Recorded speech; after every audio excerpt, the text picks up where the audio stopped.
सर्वोत्तम अनुभव के लिए हम आपको हेडफोन का उपयोग करने की सलाह देते हैं। पेशगी हेनरी लॉपेज। अफ्रीकी देश कॉन्गो में जन्मे हेनरी लॉपेज हमारे समय के अत्यंत समर्थ लेखक हैं।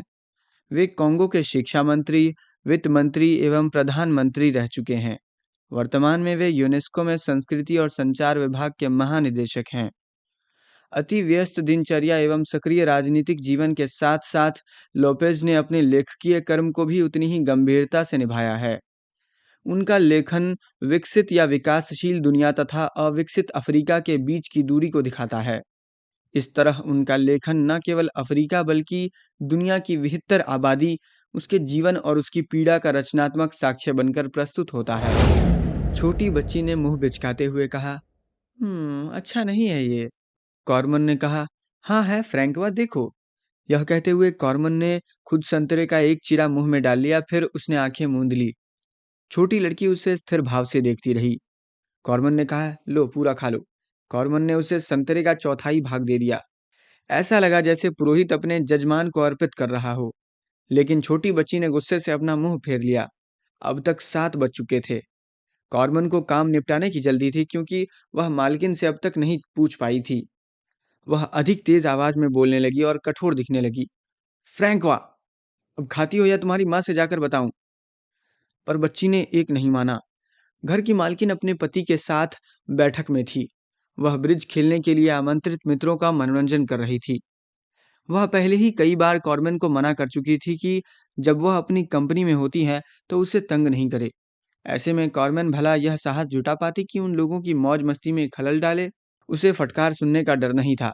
वह मानती थी कि लोग ऊंची आवाज में बोलकर खुद का तनाव दूर करते हैं, और चौकीदार फर्डिनेंड के अनुसार चूंकि मैडम का पति उसे पीटता था, वह अपना गुस्सा नौकरों पर उतारती थी।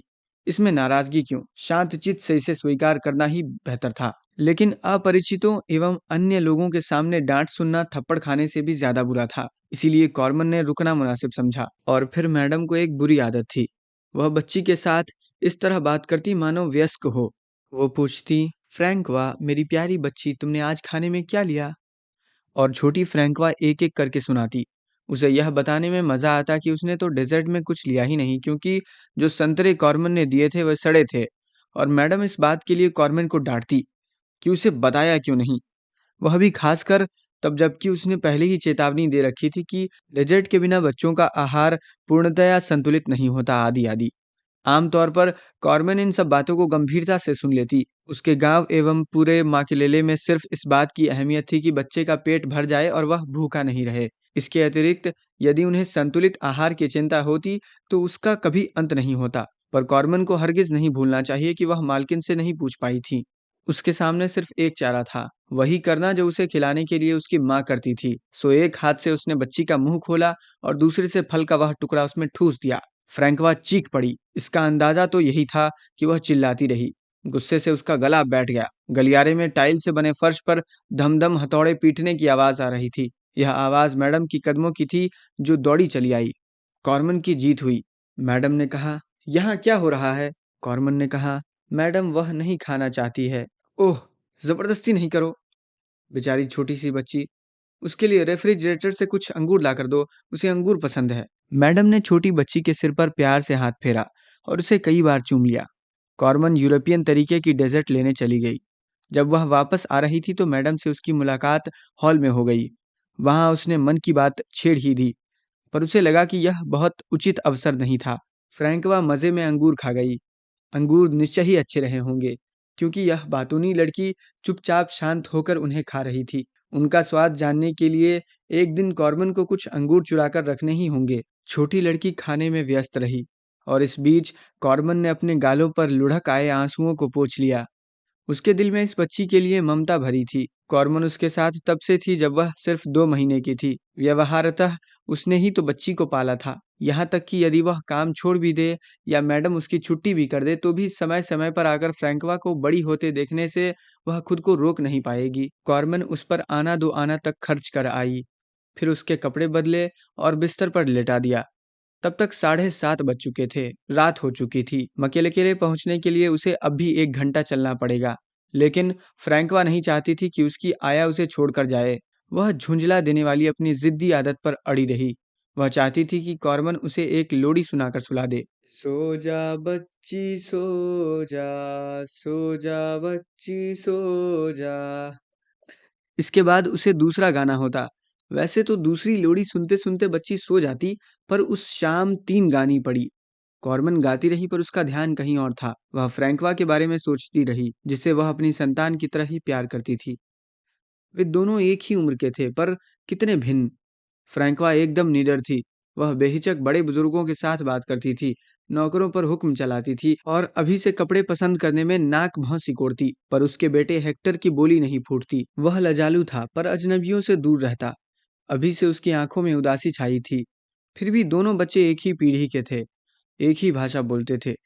पर क्या वे एक दूसरे को समझ पाएंगे? कॉर्मन यह सब ईर्ष्यावश नहीं सोचती, पर वह इतना जरूर चाहती थी कि हेक्टर की अच्छी परवरिश हो। लेकिन यह कैसे संभव हो? समाज और मानव स्वभाव दोनों को बदलना होगा। उस दिन काम पर जाने का उसका जरा भी दिल नहीं था। पूरी रात बेचारा छोटा सा बच्चा रोता रहा। उसके पेट में दर्द था। उसे दस्त लगा था। कम से कम 3 बार उल्टी आई थी। पहली बार तो उसे कुछ आराम मिला था, लेकिन अंतिम बार पेट में मरोड़ पड़ता रहा, पर कुछ भी बाहर नहीं आया। बच्चे का दर्द एकदम झलक रहा था। उसे सांस लेने में कठिनाई हो रही थी और माथे पर पसीना आ गया था। वह तो बिल्कुल घबरा गई। पहले ही वह अपने 2 बच्चों को खो चुकी थी। बदहवासी में उसने उसी माहौल में सोई अपनी माँ को जगा ही दिया होता, पर उसने खुद को संभाला। उसे डर था कि कहीं माँ समय गंवाए बिना उस ओझा के पास ले जाएगी, जैसा कि पहले दोनों बच्चों के साथ हो चुका था और वे मर गए थे। फिर भी हर बार उसे अपनी आमदनी के बराबर चढ़ावा देना पड़ा था और उनकी मौत के बाद स्थिति तो बदतर हो गई थी। तांत्रिक ने तो बच्चों की मृत्यु का कारण उसे ही घोषित कर दिया। अपने माता-पिता द्वारा चुने गए वर से शादी करने से वह 5 वर्षों तक इनकार करती रही थी। इतना ही नहीं, उसे एक के बाद एक आती बूढ़ियों का बकवास भी झेलना पड़ता, मानो बच्चों की मौत का गम कुछ कम हो। वे उसी बात को बार-बार दोहराती और अपनी बात मनवाने के लिए दबाव देती। वे उस पर दबाव डालती कि या तो भगवान पूर्वज आत्माओं की मर्जी को स्वीकार करे या फिर बेचारे बच्चों की नियति। उसे किटोंगा फ्लेवियन से शादी कर लेनी चाहिए। उसके बाद सब कुछ ठीक हो जाएगा। क्या वह एक अच्छा सौदा नहीं था? सरकारी ड्राइवर की ड्यूटी के बाद वह खुद अपना मालिक था। क्वेंज इंडोचाइना में उसकी 4 टैक्सियां चलती थी।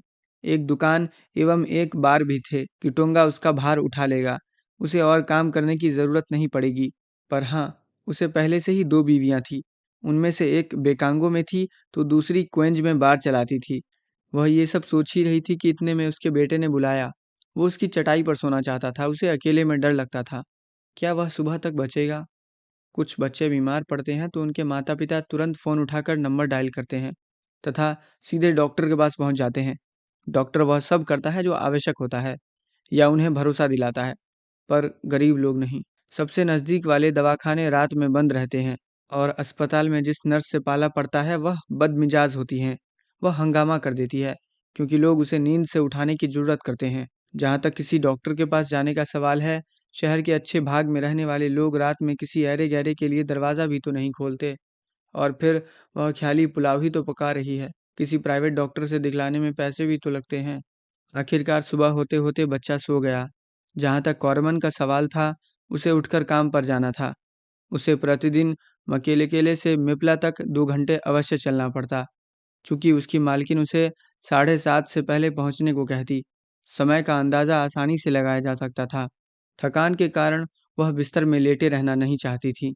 उस सुबह वह काम पर जाना भी तो नहीं चाहती थी। उसे अच्छा लगता यदि वह अस्पताल जाकर यह पता करती कि हेक्टर को दरअसल बीमारी क्या है। जब भी वह बीमार पड़ता, कॉरमन उसे अकेले नहीं छोड़ना चाहती।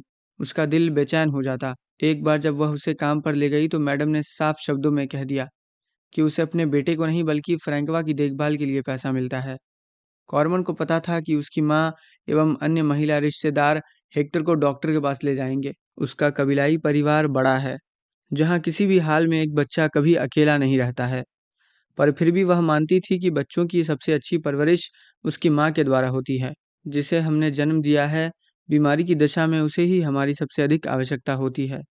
लेकिन उसने यदि अपना पूरा दिन बेटे को दे दिया होता तो काम से उसकी छुट्टी कर दी जाती। तब वे क्या करती? पहले ही वह उस महीने में 2 बार छुट्टी कर चुकी थी। पहली बार वह सही में बीमार पड़ गई थी तथा बुखार में तपते हुए 2 दिन चटाई पर गुजारे थे। दूसरी छुट्टी एक शव यात्रा के लिए थी। तब मैडम बहुत गुस्सा हो गई थी। कॉरमन, मैं तुम्हें पहले ही बहुत झेल चुकी हूँ। मुझे जब भी ज़रूरत होती है तुम गायब हो जाती हो। ऐसा लगता है मानो जानबूझकर ऐसा करती हो। तुम उन्हीं दिनों घर बैठना पसंद करती हो जब मेरी योजनाएं तय होती हैं। मेरी प्यारी देवी जी, अब मैं तुम्हें चेतावनी देती हूँ।